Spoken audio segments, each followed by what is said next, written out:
Poultry ফার্মের নামে মানুষের থেকে কোটি কোটি টাকা তুলে আত্মসাৎ করার অভিযোগে ইসলামপুর থানার গুঞ্জুরিয়া এলাকায় তীব্র চাঞ্চল্য ছড়িয়ে পড়েছে। নিজেদের কষ্টের টাকা ফিরে পেতে ইতিমধ্যেই বাসিন্দারা ইসলামপুর থানার পুলিশের দ্বারস্থ হয়েছেন।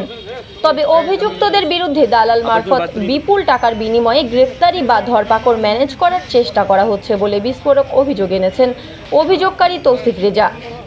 ইসলামপুর থানায় সুবিচার না পেলে আগামীতে কলকাতা হাইকোর্ট থেকে শুরু করে ইডি, এনআইএ, সিবিআই এমনকি দিল্লি পর্যন্ত যাবেন, কিন্তু অভিযুক্তদের কোনোভাবেই রেহাই দেওয়া যাবে না বলে হুমকি দিয়েছেন গুঞ্জুরিয়ার বাসিন্দা তৌসিফ রেজা।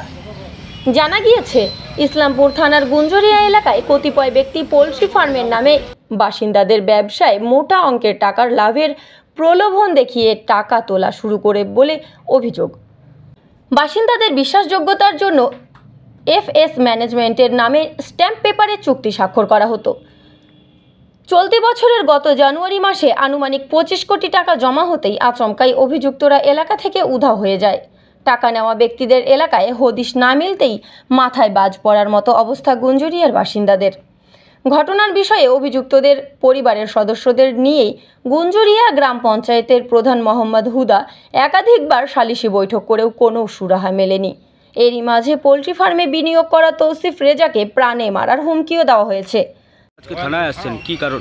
আমাদের 6 তারিখ যে গেছে জানুয়ারি, তখন একটা পোলট্রি ফার্ম স্কিম চলতেছিল গুঞ্জুরিয়ায়, একটা ব্যবসার নামে। ওখানে ফৈজান, হেবেবুল, তার ছেলে শামসাদ, জাহাঙ্গীর এরা মিলে একটা স্কিম করেছে। ওখানে মানে এলাকা থেকে 40 থেকে 45 কোটি টাকা এলাকা থেকে টাকা তুলে ওখান থেকে ওরা ফারার আছে এখন। তো এখন এক বাড়িতে হেবেবুল আছে, ওনার নামেও ওখানে এফআইআর হয়েছে, আমিও এফআইআর করেছি, মুদস্সিরও এফআইআর করেছে, এখনও আসছিলাম 3-4টা এফআইআর হলো। তারপরে উনি বাড়িতে নাই, ও ওইদিকে ঘুরে বেড়াচ্ছে, দালালকে দিয়ে টাকা দিয়ে ম্যানেজ করতেছে, চোরকে দিয়ে টাকা দিয়ে ম্যানেজ করতেছে। এলাকা থেকে লোক মানে কোটি কোটি টাকা নিয়ে গেছে, 40 থেকে 45-50 কোটি টাকা। আর এখন আসছিলাম আমরা আইসি সাহেবের কাছে দেখা করতে, আইসি সাহেবের সাথে দেখা করলাম। দেখা করার পরে আয়োজে আছে আমাদের মজলিস খান বাবু, ওনার সাথে দেখা করলাম। উনিও বললো ঠিক আছে আমি দেখছি, ওয়ারেন্ট আমি করে ধরতেছি। তারপরে আমি যে 16 তারিখ যাচ্ছে, 16 তারিখের পরে আমি যাচ্ছি হাইকোর্টও কেস দায়ের করবো। ওর বাড়ি যতগুলো প্রপার্টি আছে, হেবেবুলের বাড়ি, ফাইজানের বাড়ি, যতগুলো ওর প্রপার্টি আছে সব জায়গায় সিল করাবো। তারপরে দরকার পড়লে ইডি অফিসে যাবো কলকাতায়, না দরকার পড়লে দিল্লি পর্যন্ত যাব। এদেরকে ছাড়া হবে না। এই আর সব ওখানকার মানে চোর আছে এই ম্যাটারে। মানে কি রাজনীতি কোনো কিছু নিয়ে কোনো রাজনীতি ওখানে কোনো কিছু নাই। ওখানে যে আমার প্রধান আছে হুদা দাদা, উনিও ওদেরকে টাইম দিয়েছিল।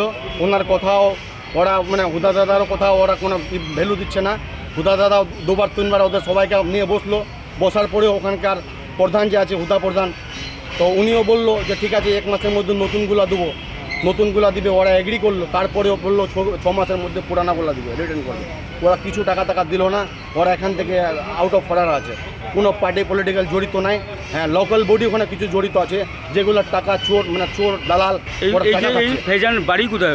বাড়ি গুঞ্জিরা বস্তিতে, ওর বাড়ি গুঞ্জিরা বস্তিতে। হেবেবুলের বাড়ি রাজবস্তিতে। হেবেবুল বাড়িতে থাকে, কেউ কিছু করতে পারবে না। ওনার নামে কেস হয়েছে, 420 কেস হয়েছে, নন বেলেবল কেস আছে, ওপেন ঘুরে বেড়াচ্ছে। এখন আসছিলাম, ওনার সাথে দেখা হলো, আইসি সাহেবের সাথে সবার সাথে দেখা হলো, এখন কথা হলো। উনি বললো ঠিক আছে দেখছি, এই ম্যাটার দেখতেছি। আর 16-17 তারিখে আমি যাচ্ছি কলকাতা হাইকোর্টে ওর এগেনস্টে। একটা না দরকার পড়লে 100 জনের নাম ওখানে কেস দায়ের করাবো।